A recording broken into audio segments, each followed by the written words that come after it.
Hey guys, I'm Pixel Dan, and this is a review of the Masters of the Universe Classics, Standor. That's right, it's an homage to the great Stan Lee in the Masters of the Universe Classics toy line. Essentially what we have here is the result of Stan Lee's POW Entertainment and Mattel working a deal together, resulting in an exclusive action figure for Stan Lee's Comikaze Expo. Standor comes in the Masters of the Universe Classics blister card packaging, fully showcasing the figure within. The back shows off a selection of other figures in the Classics line, and presents us with a brand new bio for the Standor character.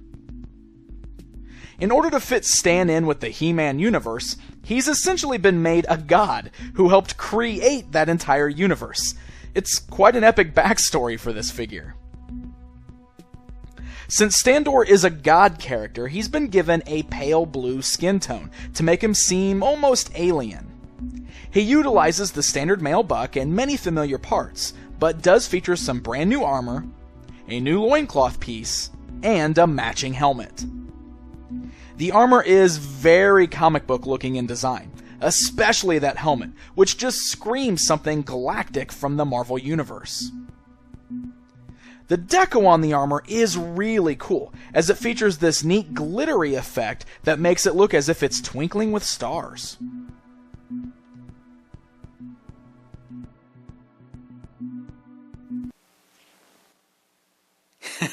Alright guys, let's go ahead and take a closer look at Standor here.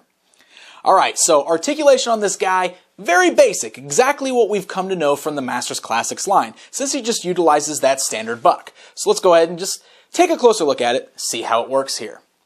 Head's able to turn left and right, slightly move up and down. You got nice ball joints at the shoulders. The armor does not hinder that whatsoever. You can move forwards, backwards, rotate at the bicep, standard joint at the elbow, swivels at the wrist. You got the standard torso crunch articulation, as well as the swivel at the waist there.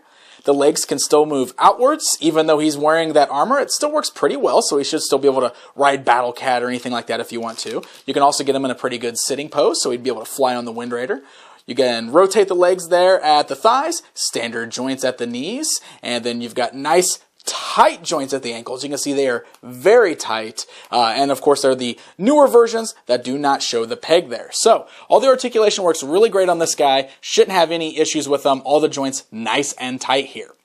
Now, he does come with a few removable accessories, of course, right there on his head. You can see he's wearing his signature glasses as well as his helmet. So let me show you how those both work. First, you want to actually remove the glasses because you won't be able to really take the helmet off very good without taking those glasses off. The glasses just pull right off the figure. There are tiny little pegs on the insides of the glasses there that plug right into the spots right above his ears. The helmet is actually strapped all the way over his head, so you can actually just kind of pull that right off, and it pulls off of his head just like that. And then, I don't know if you can see in there, but you can see that there are just the small little holes right there on either side of his head, so then you can just take these glasses. They do just fit right over his face like that. And they just plug into the holes in the side of his head, so that way he's ready to be displayed with his glasses on. And it actually holds in those little holes quite nicely, so there's really no issues with them falling off or anything like that. If I can actually get it, there we go, actually get it in the hole so he's not wearing crooked glasses there. But they fit really nice, so you don't have to worry about him actually falling off his head or anything. The little holes on either side of his head, they don't look too big or anything, so they're not really going to really ruin the sculpt of the head, but they work well enough to actually hold the glasses on, so it's actually quite nice. With the helmet and glasses on, it's still quite recognizable as Stan Lee, but removing them really shows off how good the sculpt is. The Horseman did quite an amazing job of capturing Stan the Man's likeness on this action figure. Even though he has pale blue skin, he still features his signature gray mustache and hair, both of which have a really nice paint job. Now, the helmet and the glasses are Standor's only accessories, so unfortunately, we don't get any weapons or staves to go with him.